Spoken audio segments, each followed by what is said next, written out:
जी हाँ, अगर अहूँ के क्षेत्र में बर्फीली हवा चल रहा है, तापमान बहुत कम भ गए तो समय आबि चुकल है भयंकर शीतलहरी के सीरियसली लेबऽ के।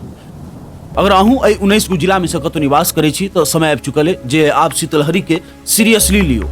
एहि दुआरे जे 19 गो जिला के अलर्ट जारी भेली और बता दी 19 गो जिला में से गोपालगंज, सारण, समस्तीपुर, सिवान, वैशाली, मुजफ्फरपुर, शिवहर, दरभंगा, मधुबनी, सहरसा, सुपौल, मधेपुर, कटिहार, पूर्णिया, अररिया, किशनगंज, पूर्वी चंपारण और पश्चिमी चंपारण। जी हाँ, 19 गो जगह में से अगर निवास कर रहा छी तो समय आबि चुकल है जे भयंकर शीतलहरी के सीरियसली लेबऽ के। जी हाँ, अगर बहुत ज्यादा जरूरत नहीं हो तो घर से बाहर नहीं निकलू और हमेशा जे छे ठंडा से बचऽ के जे भी उपाय छे वो उपाय अपनाबियो।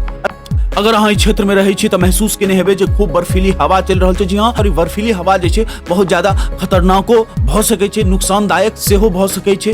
जी हाँ, एहिमे सांस फूल सकै छे, हाथ पैर सुन्न भ सकै छे। ई हवा जे छे बहुत ज्यादा नुकसानदायक होइ छे। तैं लऽ कऽ अगर बहुत ज्यादा जरूरी काज अहाँ के नहीं है तो घर से बाहर नहीं निकली और ई येलो अलर्ट के जे छे सीरियसली ली। एहि भयंकर शीतलहरी के जे छे सीरियसली ली।